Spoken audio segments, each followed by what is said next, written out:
김한중 교수의 상담의 이론과 실제 15차 시 6번 질문. 자신에게 맞는 직업 유형이 무엇인지 알고 싶은 대학생 내담자다. 내담자. 저도 이제 졸업을 앞두고 직업을 구해야 하는데 제게 맞는 직업 유형을 구체적으로 알고 싶어요. 그런데 굳이 흥미검사를 꼭 실시해야 하는 이유가 있나요? 6번 질문에 대한 정보 제공 반응은 6번 질문에 대한 김한중 교수의 대답. 내담자의 요청에 따른 적절한 양의 정보를 제공한다. 필요하면 내담자가 더 정보를 요청할 것이다. 자기 일을 좋아하는 사람이 일에 만족하면서 계속할 가능성이 높아요. 그래서 자신에게 만족스러운 직업 유형을 파악하기 위해 흥미검사가 도움이 될 수 있어요. 7번 질문. 출산을 앞둔 장애인 내담자다. 내담자. 장애인이 출산했을 경우에 산후도움이라는 게 있다고 들었어요. 어떻게 그런 것을 이용할 수 있나요? 7번 질문에 대한 정보 제공 반응은 7번 질문에 대한 김한중 교수의 대답. 정보 요청에 대해 상담자가 잘 모르는 부분일 때 그 정보를 정확하게 알 수 있는 기관으로 연결시켜줌으로써 내담자에게 실질적인 도움을 줄 수 있다. 복지관에서 장애인 여성 산후도움이라는 서비스를 실시하고 있어요. 이 복지관의 담당자와 직접 통화해보면 그 서비스를 받을 수 있을 것 같은데 어떻게 생각하세요? 8번 질문.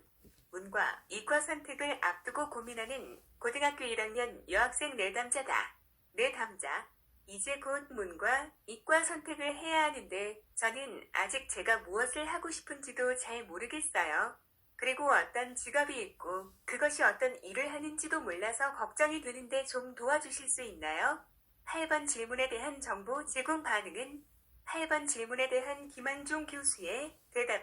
직업의 다양성에 대해 무지한 상황이므로 직업카드를 통해 여러 직업에 대한 정보를 제공하여 관심을 끌어낸다.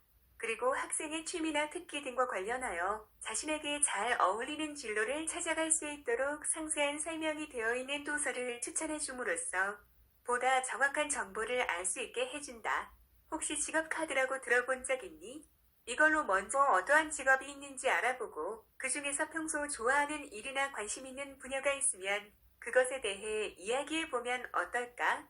그리고 다양한 학과와 직업이 소개되어 있는 책이 있는데 집에 가면 책을 구해서 한번 읽어보는 것도 좋겠다. 9번 질문. 학교 기말고사를 앞둔 고등학교 2학년 남학생 내담자다. 내담자. 저는 평소 괜찮다가도 시험 시간만 되면 갑자기 배가 아파요.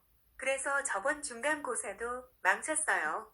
시험 끝나면 괜찮은데 시험 시간에는 또 아파서 시험 치르는데 집중할 수가 없고 너무 불안해요. 어떻게 하면 좀 편안한 마음으로 시험을 칠 수 있을까요?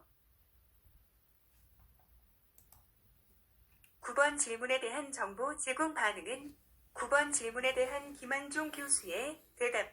내담자의 직접적인 정보 요청에 따른 그에 상응하는 답변을 한다. 그리고 연습을 통해 내담자가 실제로 느껴볼 수 있게 한다. 불안을 떨어뜨리는 방법으로 체계적 둔감법이라는 것이 있어요. 이것은 가장 약한 불안 유발 상황부터 점차적으로 강한 불안 유발 상황까지 그 장면들을 미리 떠올리면서 연습해보는 거예요. 같이 한번 연습해볼까요? 10번 질문. 좋은 상담가가 되고 싶어 공부 중인 대학원생 내담자다. 내담자. 저는 상담할 때 내담자에게 너무 빠져들게 될까봐 걱정이 돼요. 어렸을 때부터 제가 책임져야 할 일들이 많아서 늘 그렇게 해왔거든요. 그래서 내담자에게도 그들의 문제들을 다 해결해줘야 될 것 같은 책임감이 들어요. 이런 경우에는 어떻게 하는 것이 좋을까요? 제가 형편이 좋지 않아 더 이상 유료 상담을 받을 수도 없어요. 10번 질문에 대한 정보 제공 반응은 10번 질문에 대한 김한중 교수의 대답. 먼저 내담자의 고민에 대해 공감한 후 그것을 해결하는 데 도움이 되는 방법에 대한 안내와 함께 필요한 정보를 제공한다. 상담 장면에서 자신의 문제와 섞여 내담자와 적절한 거리를 유지하지 못하게 될까봐 걱정이 되는군요. 실제로 자신의 문제를 가지고 있을 때는 내담자를 돕기가 어려울 수 있기 때문에 자신의 문제를 먼저 다룰 필요가 있어요. 본교 상담센터에서 학생들을 위해 12회에 걸쳐 무료 상담을 해준다고 알고 있어요. 그곳을 이용해보는 방법도 있어요. 이상으로 김한중 교수의 상담의 이론과 실제 15차 시수업 중 질문과 답을 모두 마치겠습니다.